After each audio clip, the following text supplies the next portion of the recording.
Welcome back. New Pakistan میں آپ کو خوش آمدید کہتے ہیں. اور موسم گرما اپنی شدت پر ہے. گرمی کی شدت جو ہے وہ کتنی بڑھ چکی ہے, اور اس کے ساتھ ساتھ ہی گرمی کے بڑھنے کے ساتھ ساتھ ہی لوگوں کو جو مسائل کا سامنا کرنا پڑ رہا ہے وہ مسائل میں بھی مسلسل اضافہ ہوتا جا رہا ہے. تو آج آپ کے ان تمام مسائل کا حل ہم نیو پاکستان میں لے کر آئے ہیں. آئی ایم شیور کہ آپ کو بھی انتظار ہوگا. آپ میں سے بہت سارے لوگوں کو پاؤں میں, ہاتھوں میں جلن, سکن سے ریلیٹڈ پرابلم, سن برن, ڈی ہائیڈریشن اور ان تمام مسائل سے گزرنا پڑ رہا ہوگا. تو جناب, گرمی کی شدت کے بڑھنے کے ساتھ ہی آپ کو کیا کرنا چاہیے یہ ہم جانیں گے. ڈاکٹر محمد ادریس خان ہمارے ساتھ اس وقت نیو پاکستان کے سیٹ پر موجود ہیں. ڈاکٹر صاحب, بہت شکریہ, آپ نے ٹائم نکالا ہمارے پروگرام کے لیے. تو موسم کی گرمی کی شدت بڑھ رہی ہے, اس کے ساتھ ساتھ کس طرح کی بیماریاں یا مسائل میں اضافہ ہوتا جا رہا ہے؟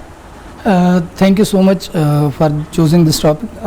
میں بات اس پہ یہی کرنا چاہوں گا کہ موسم اچانک سے چینج ہوا ہے. مطلب لوگ تو یہ کہنا شروع ہو گئے ہیں کہ مارچ کے بعد ڈائریکٹ جون آ رہا ہے, اس طرح سے ماحول بن رہا ہے. لیکن گرمی جہاں آتی ہے اس کے ساتھ ساتھ بہت سارے مسائل جو ہیں وہ ہمارے جنم لیتے ہیں, کیونکہ گرمی دھوپ جو ہے وہ باقی چیزوں کو تو خشک کرتی ہے, لیکن جو ہمارا ماحول ہوتا ہے, انوائرمنٹ ہوتا ہے, اس میں نمی کی مقدار بڑھ جاتی ہے.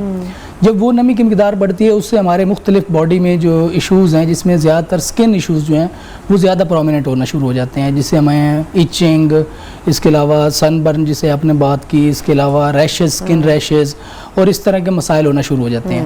اب اس میں ہمیں کرنا کیا ہوتا ہے؟ سب سے پہلے تو جو آپ نے بات کی ڈی ہائیڈریشن کی, ہمیں اپنا واٹر کنٹینٹ جو ہے اس کو پورا نمبر ون پہ, کیونکہ ہم بار بار سویٹنگ کی طرف جا رہے ہوتے ہیں, پسینہ زیادہ آ رہا ہوتا ہے. تو اس کے لیے ہمیں واٹر کے ساتھ ساتھ اپنے جو الیکٹرولائٹس ہوتے ہیں, جو ہمارے نمکیات ہوتے ہیں, وہ پورے کرنے ہوتے ہیں. اچھا ڈاکٹر صاحب, بڑی بدقسمتی کی بات ہے نا کہ ہم اپنا واٹر انٹیک نہیں بڑھاتے, اور اس کے ساتھ ساتھ خواتین جو ہے وہ شاید سیلونس کا بھی رخ کر رہی ہوتی ہیں, ہم ادویات بھی کھانا شروع کر دیتے ہیں, لیکن واٹر انٹیک انفارچونیٹلی ہم نہیں اپنا بڑھاتے. یہ واقعی آپ نے کہا کہ یہ بدقسمتی ہے, اور اس کے ساتھ ساتھ لیک آف اویئرنیس ہوتی ہے.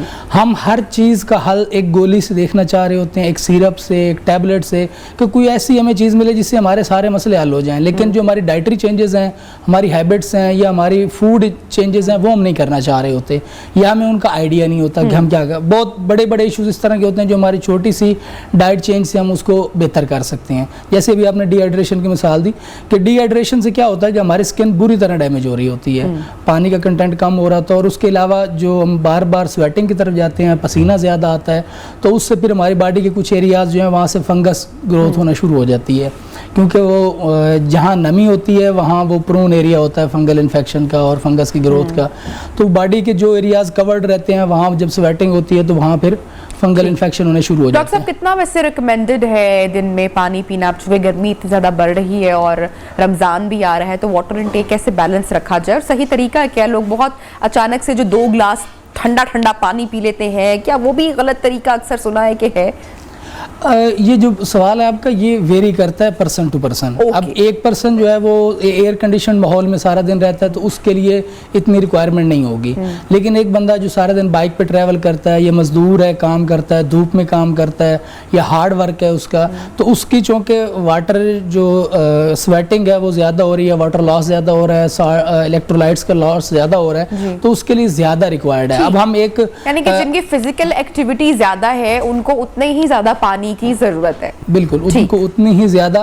اچھا, اس کے ساتھ ساتھ نہ صرف پانی پینے کی ضرورت ہوتی ہے بلکہ بار بار اس کی واٹر باتھ کی بھی ضرورت پڑتی ہے. سکن جتنا باڈی کے اندر سے ابزارب کرتی ہے اتنا باہر سے بھی ابزارب کرتی ہے. سم ٹائم آپ نے یہ فیل کیا ہوگا کہ ہمیں پیاس لگی ہوتی ہے, خصوصاً رمضان شریف میں ہم پانی پیتے جا رہے ہوتے ہیں, پانی پی کے ہمارا پیٹ فل ہو جائے, لیکن پیاس نہیں جا رہی ہوتی. لیکن اس کے ساتھ ساتھ اگر ہم اس کے ساتھ ایک باتھ لے لیتے ہیں, ہم سر پہ ٹھنڈا پانی ڈالتے ہیں یا سکن پہ ٹھنڈا پانی ڈالتے ہیں, یا ہم جب اس طرح کی کنڈیشن میں وضو کرتے ہیں تو اس سے ہمیں بڑی پلیزنٹ فیلنگ آتی ہیں. تو وہ سکن جو ہے وہ اوپر سے بھی جیسے ہم آئلنگ کرتے ہیں یا آئنٹمنٹ لگاتے ہیں تو ابزارپشن ہوتی ہے نا, ایسے پانی کی ابزارپشن بھی سکن پہ ہوتی ہے. تو ہمیں جو اس طرح کے فزیکل ایکٹیویٹی زیادہ کرنے والے لوگ ہیں ان کو دن میں 2-3 بار باتھ بھی لینا چاہیے تاکہ سکن واٹر کنٹینٹ وہاں سے بھی لے. ڈاکٹر صاحب, یہ تو آپ نے نمبر 1 ڈی ہائیڈریشن کی بات کی, پانی کا استعمال کیسے کرنا چاہیے یہ آپ نے بتایا. اب آگے بڑھتے ہیں, اس کے بعد کس چیز کی احتیاط کی ضرورت ہے؟ اچھا, اس کے بعد اب چیز احتیاط کرنے کی ضرورت یہ ہے کہ ہماری جو باڈی کو سویٹنگ ہو رہی ہے بار بار, تو اس سے جو ہماری ڈس انفیکشن جو انفیکشنز پھیل رہے ہیں اس کے لیے ہمیں ڈس انفیکٹنٹ کی طرف آنا ہے. اس کے لیے ایک تو میں نے آپ کو بتایا کہ ہمیں بات اگین اینڈ اگین، اور اس کے ساتھ ساتھ یہ ہے کہ ہم ایسی اپنی کنڈیشن میں جائیں اس کنڈیشن میں جو ہماری وائرل گروتھ ہے، انفیکشن گروتھ ہے، وہ کم سے کم ہو سکے. اس کے لیے ہمیں کچھ لوکل اپلیکینٹس ہیں، جیسے ارک گلاب کا استعمال بڑھ جاتا ہے، لوگ اسکن کے اوپر زیادہ تر یوز کر رہے ہوتے ہیں، ایلو ویرا کا یوز کر رہے ہوتے ہیں. ہمیں فیس واش اپنے پاس رکھنا چاہیے، بار بار ہم اس کو واش کرتے رہیں تاکہ، اور آپ نے دیکھا کہ وہ سویٹ گلینڈز بھی اس وقت ایکٹیو ہوئے ہوتے ہیں، جس سے آئل اسکن ہو رہی ہوتی ہے، بار بار آئل آ رہا ہوتا ہے.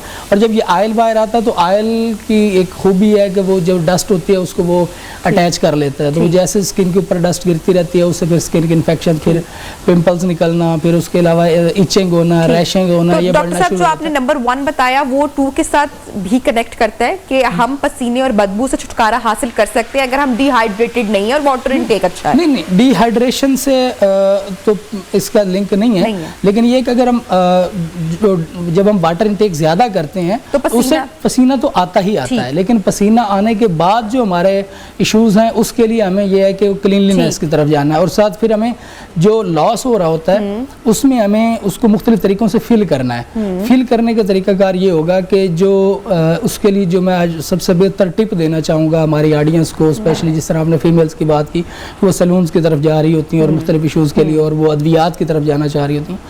یہ جو ہمارے کاربوہائیڈریٹس ہیں جس میں ہم زیادہ تر ہم ٹاپیکلی اگر اس میں بات کریں تو شہد کی بات کریں تو کہتے ہیں کہ جو ہمارا میٹھا ہے نا ڈائٹ کے اندر، وہ جتنا ہم کھاتے ہیں وہ ایجنگ کی طرف جاتے ہیں، اس سے ایج زیادہ لگتی ہے.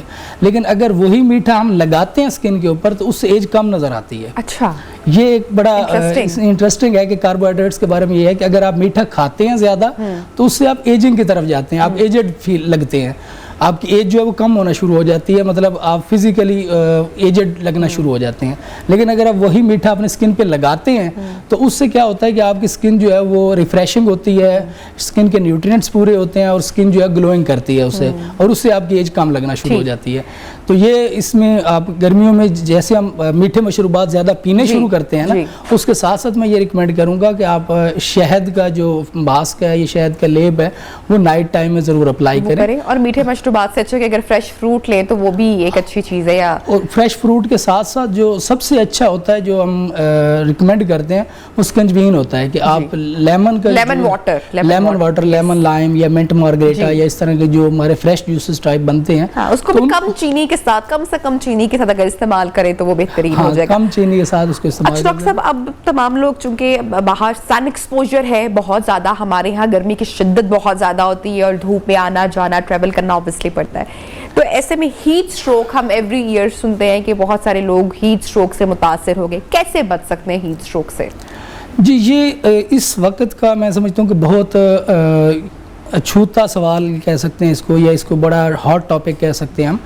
یہ جو ہیٹ سٹروک ہے یہ ایکچولی یہ ہوتا ہے کہ ہماری باڈی اتنی ہیٹ کی ہیبیچول نہیں ہوتی یا اس کو ایکسپوجر نہیں ہوتا، اور یکدم ہیٹ لیول اتنا رائز کرتا ہے کہ باڈی جو ہے وہ اس میں بیئر نہیں کر پاتی اور اس سے ہم سٹروک کی طرف جاتے ہیں. تو اس کے لیے سب سے پہلے تو یہ ہے کہ ہم جہاں اپنے مشروبات کی بات کی اس کے ساتھ ساتھ اگر ہم دہی اور لسی کا استعمال بڑھاتے ہیں اپنی ڈائٹ میں تو اس سے ہم ان چیزوں سے بچ سکتے ہیں. اور اس کے ساتھ ساتھ یہ ہوتا ہے کہ ہم کوشش کریں کہ جو زیادہ سن والے ایریاز ہیں، یہ ٹائمنگ ہے، مطلب دوپہر 12 1 بجے 2 بجے 3 بجے گھروں سے کم باہر نکلیں.